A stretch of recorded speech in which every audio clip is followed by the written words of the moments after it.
In the name of God, our source, our sustenance, and our strength. Amen. Please be seated.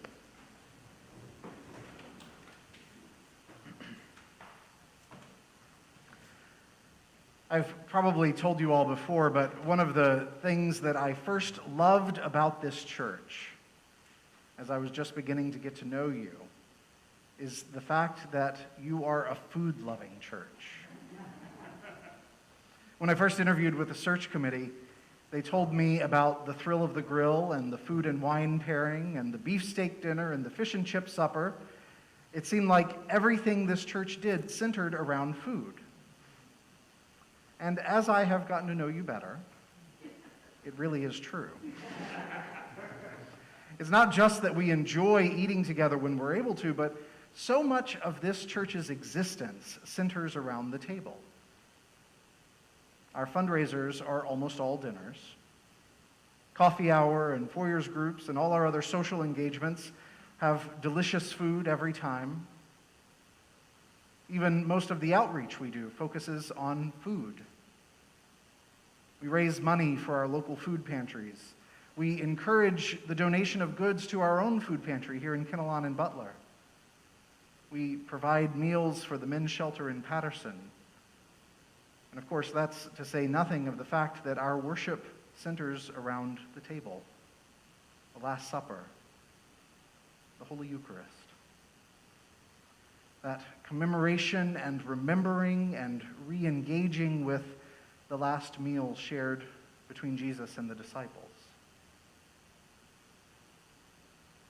I remember when I was in high school, the Methodists in Louisiana were building a new conference and retreat center, and I was selected to be the youth representative to the Board of Trustees.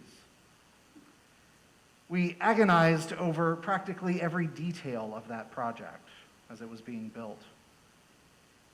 Would the buildings be made of wood or cinder block? What housing would be available on the property for the staff?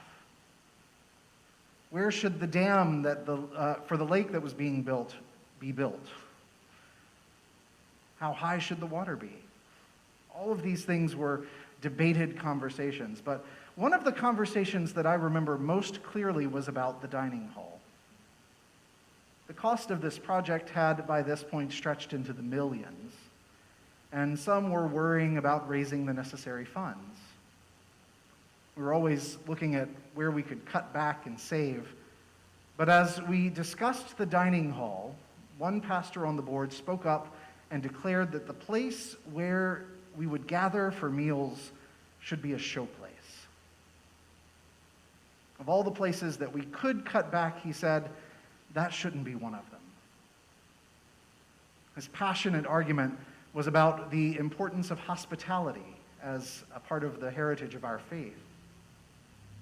But I'll never forget his closing argument. He said, eating together is the oldest Christian tradition. When I heard him say those words, it was a moment of connection for me. Lights went off in my mind and my curiosity was stoked. Suddenly, so much of my experience as a young Christian made more sense than it had before. The Holy Eucharist, for one. But this story of the feeding of the 5,000 for another. It wasn't just the tale of a magic trick that happened a long time ago, but it was an expression of our values as people who follow Jesus. It wasn't just a matter of understanding better some stories from the Bible or some liturgies from the church.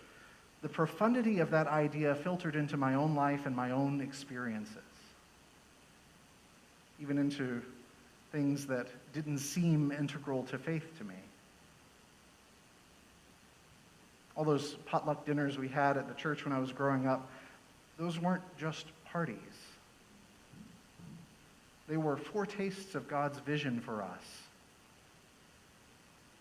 My family eating dinner together around the table each night, it wasn't just a habit or a convenience, but it was a statement of who we are, an identity that involves our faith as much as anything else.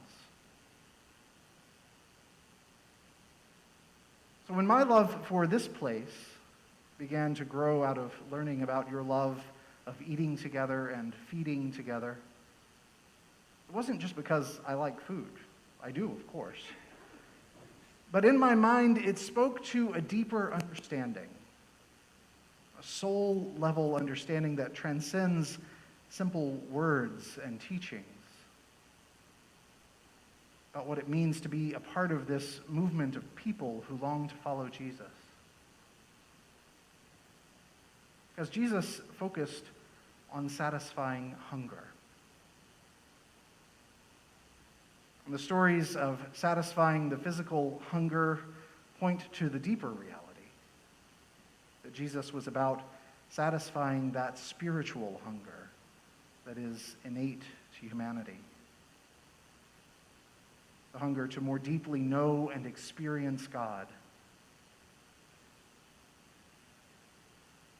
Throughout this pandemic, we have been forced to refrain from practicing many of the elements of this central aspect of how we understand and experience our faith. And it's left us with a very real hunger. A hunger not just to get back to where we were, but a hunger to reclaim what it means to be a part of this community. Hunger to experience again the aspects of this community that truly and deeply nurture us.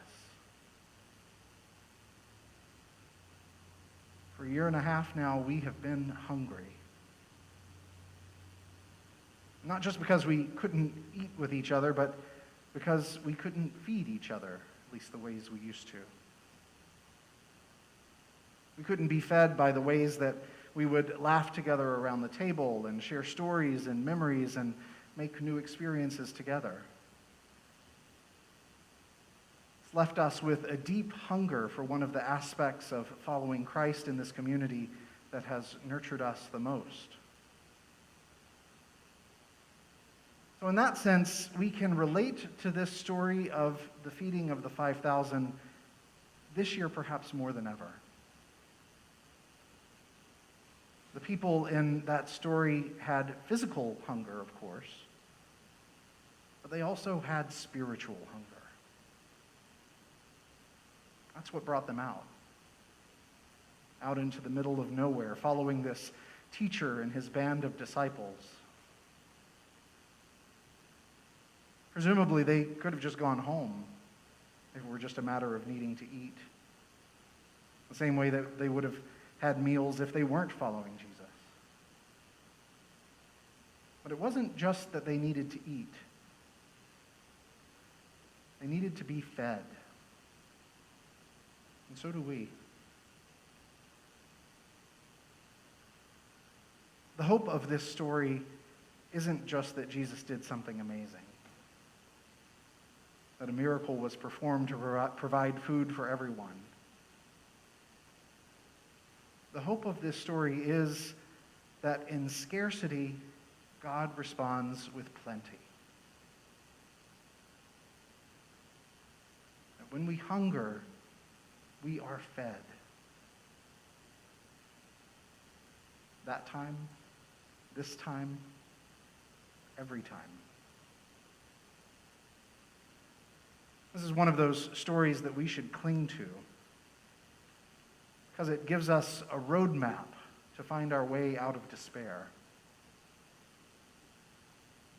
Not with turn-by-turn directions, orders for every step we should take, but with the knowledge that the goal can be reached. We're not just wandering around aimless and alone. The path to sustenance means following Jesus and being fed along with others who are also hungry. This time of hunger isn't over, but the example of our faith shows us that our hunger will be satisfied. We may not understand how it happens. We may not be able to pinpoint the exact moment that it's going to happen. But we trust that it will happen. We trust that it does happen. We trust that together we will be fed. As long as we follow Christ, we will be fed. Amen.